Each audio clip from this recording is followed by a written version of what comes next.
there's I guess an ugly side of video, ugly side of nursing video. It is an ugly video.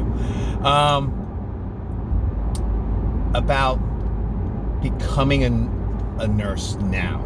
You know, my last video was like, it was a career change kind of becoming a nurse at an older age. This is much more general. This is just any age becoming a nurse now. So it's like new nurses. And all these videos are kind of like triggered by experiences I'm seeing, or questions or suggestions. And, you know, this is how I do my videos. It's venting. It's a lot of venting. So I see a lot of new nurses coming on, and because we've had a fair amount of turnover, we've got people becoming pregnant, leaving, married, whatever, you know, just leaving the unit or changing units. Like me, I transferred between the two units, but they're sister units.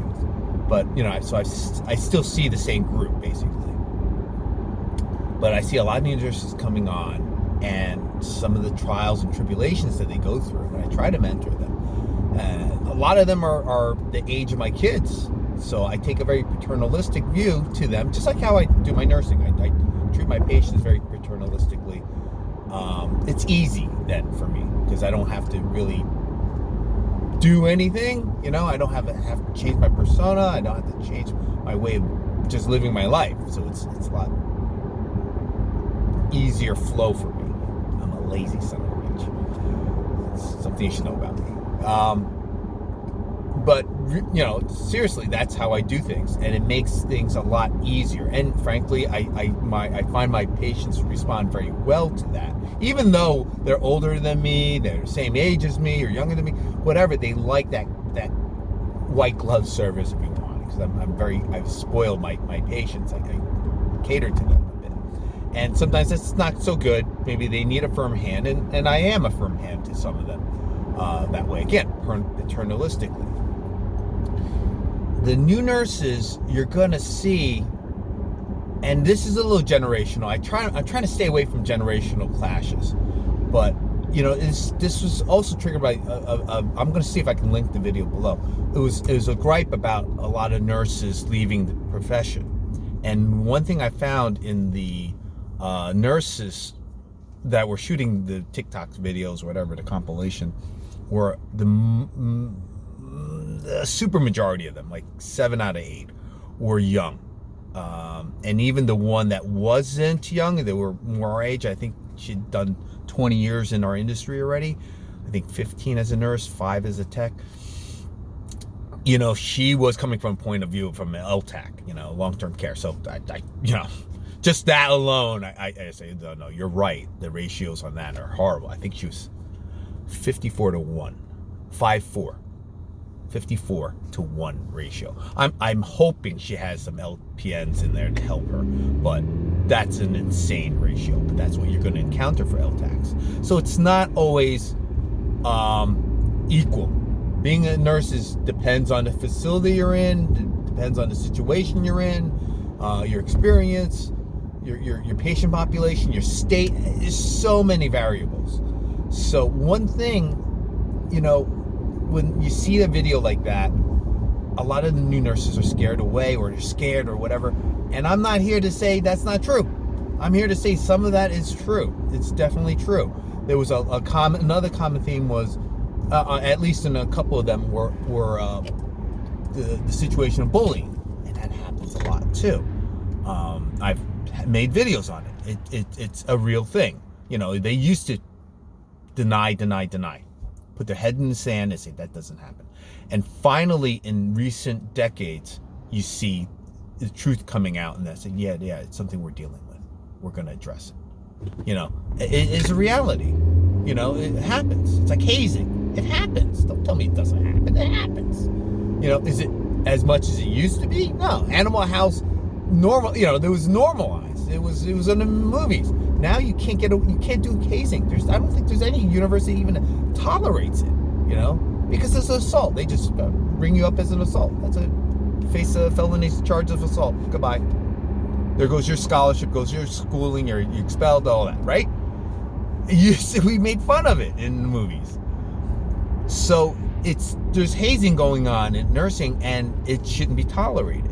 But does it still happen? Yeah, it still happens. You know, you see it, you report it, you know. But, you know, I don't want you guys to think it's the norm. People see that video, that compilation video, they think it's the norm. It's not. But is it out there? Yes. Be aware of that, regardless of your age, you know. Be aware, there was another segment that was dealing with, like, oh, the nurse was saying she got the worst assignments all the time. Does that happen? It has happened. I have seen that. So I'm not going to say, hey, that doesn't happen. It definitely happens. Is it the norm? No, definitely not the norm. Because not every assignment is horrible. It's not always bad.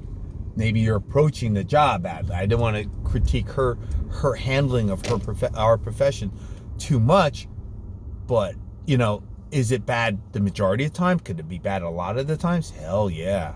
You know, it's very possible that, you know, you pissed off the charge and you happen to get the crazies, all, you know, or they're testing you. I've seen people say, no, we're going to do that, and we're going to give them this and test them. It's like, that's like hazing.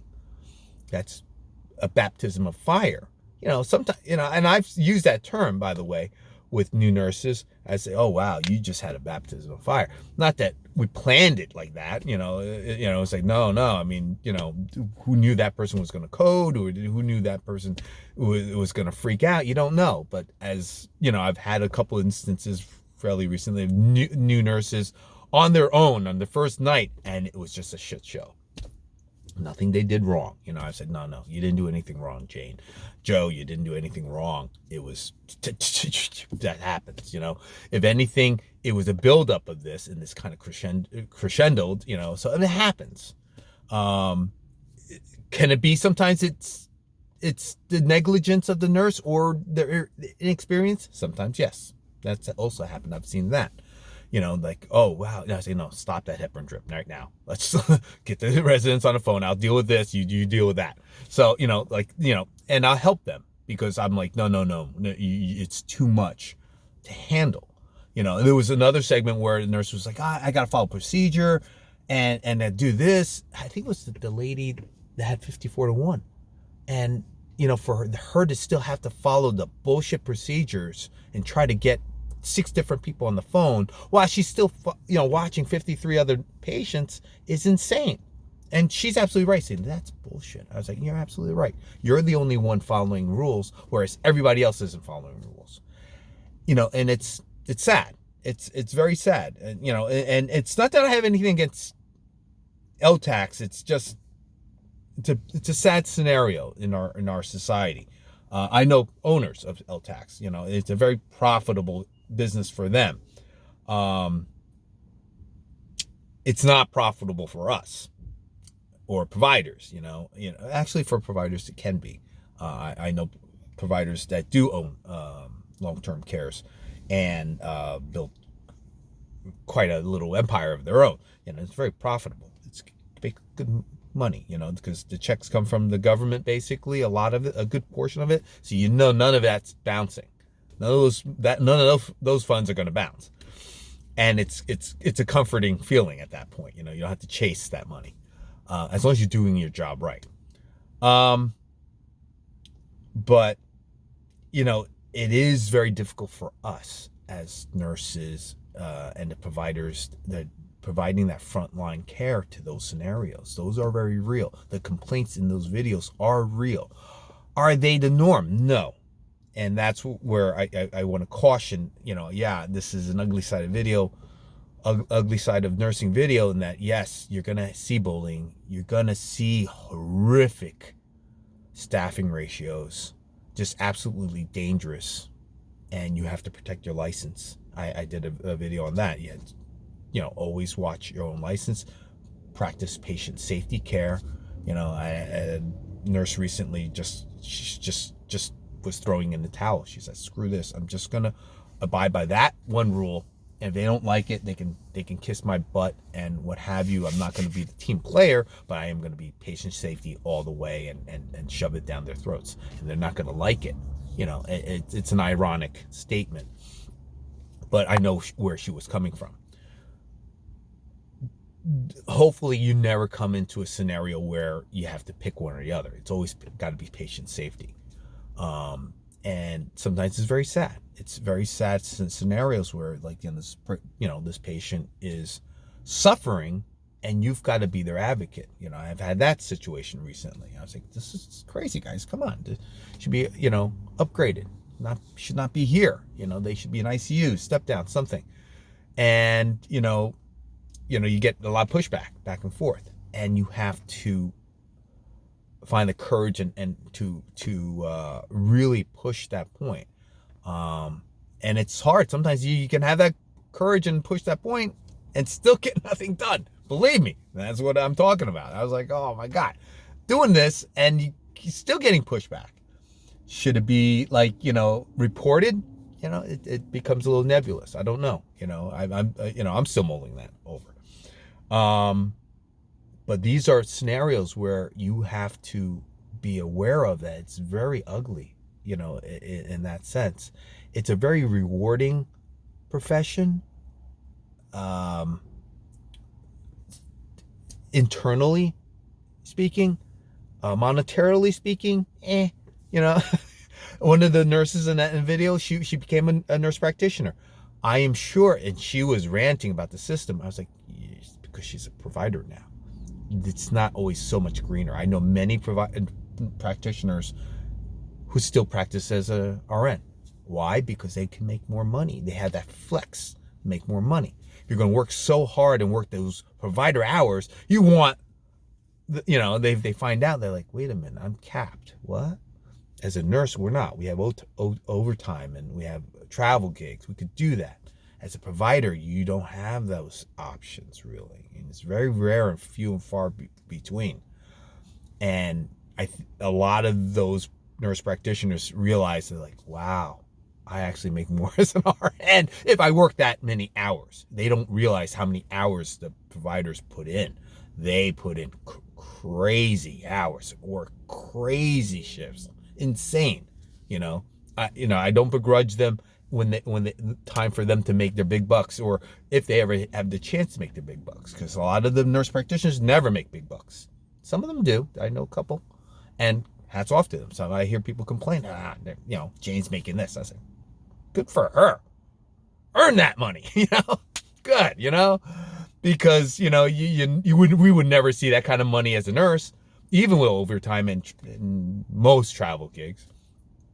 But you got to be aware of the limitations coming in.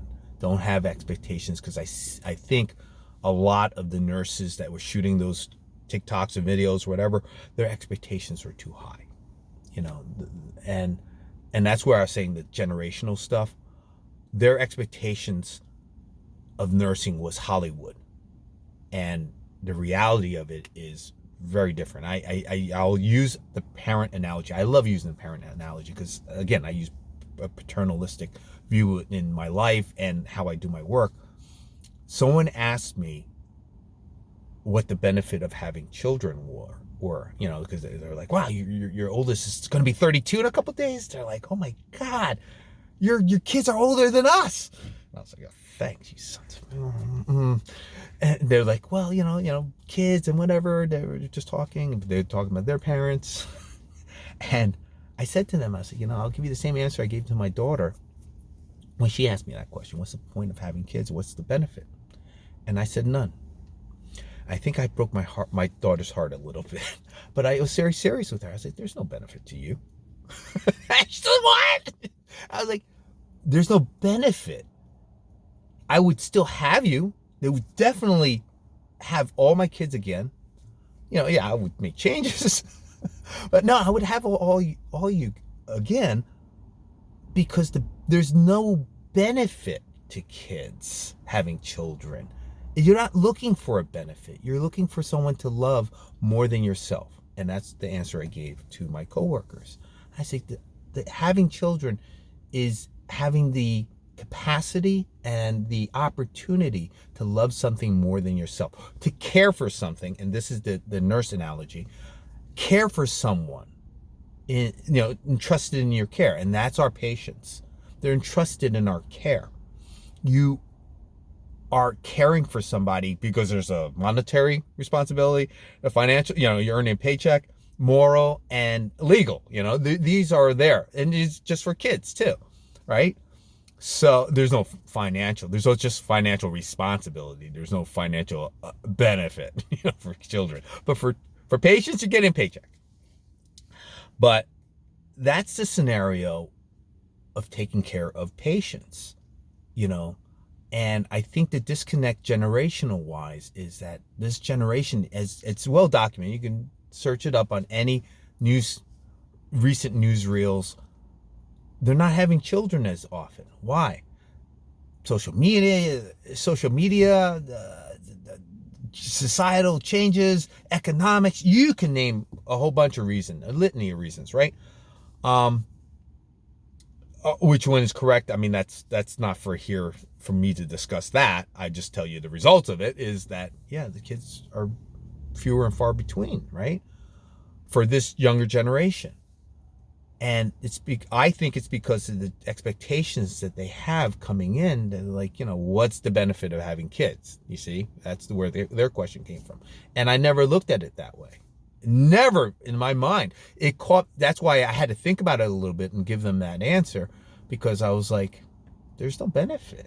I looked at my daughter when she asked me the question a few months ago, and I was like, what? That's, there's no benefit. What's the benefit of having a dog? There's no benefit. I mean, you might have it for guard's sake. You might have it for companion's sake, but it's a part of the family, right? Cats tolerate us. Dogs, whatever.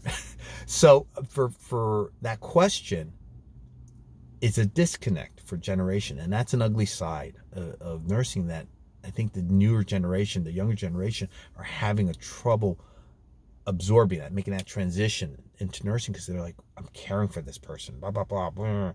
What's in it for me besides this paycheck? And if it's only a paycheck, that becomes smaller and smaller and less fulfilling, and that's why they're looking for travel money. They're looking for higher pay. There's no self-fulfillment. This is why Maslow's is very important. And that's why I think older generation people are better suited to become nurses. And like I said, if you follow my series on the updates as a 50-year-old, 52-year-old, 54-year-old, and I think I did a 53-year-old, although I don't think I titled it that. I've slightly changed my view. Yes, it's a young man's sport, but I think it's suited for an older adult because we are much more accepting of that role to be a caregiver, because that's what we are as nurses. We hold our patients' hands when they're suffering. We give them medication, we perform the procedures, we clean them up. You're cleaning babies, basically. That's why for me, when I help clean out code blues and code browns, code blues. Oh, jeez, sorry. I don't think anything of it. I disconnect myself from the fact that it's a horrific sight in front of me. I clean up my kids. I've done it. I've done it for over half of my life. 30 plus years. It's okay. It's natural to me. I can almost do it blindfolded. They're just bigger. These patients are bigger. Bigger babies. But it's hard to get that translated to the younger crowd. So that's an ugly side that they just are having trouble grasping. And they're saying, I hate this profession. I was like, I don't think you're ready for the profession. That doesn't make you a bad nurse, but your expectations don't match up with the reality or, what the results are. Excuse me. Whereas for us, we're used to getting beat down as older adults. And it's like, hey, you're getting paid for this at least, I get same crap treatment. Now I get a paycheck. That's pretty good. So it is an ugly side.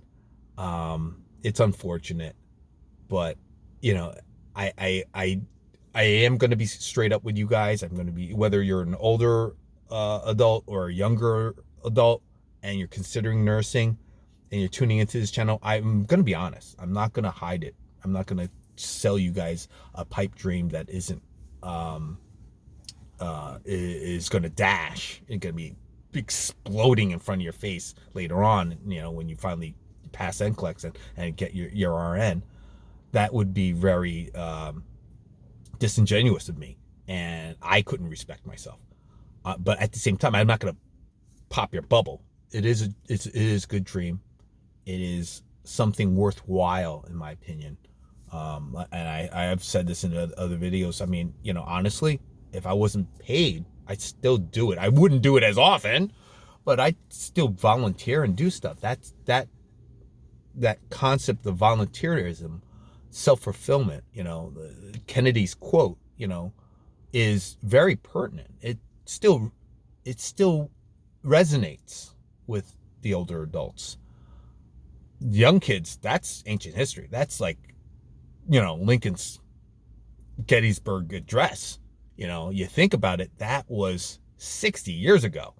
For us, minus 60, you're talking about Teddy Roosevelt, right? Or not even Teddy Roosevelt, probably like Woodrow Wilson. You know, so it does translate. Like, oh my God, you know, I was saying that to someone recently. It's like, you know, the Vietnam War to us, you know, the translation for the Persian Gulf War, it's the same for them. That's 9/11 was 24 years ago. It's shocking.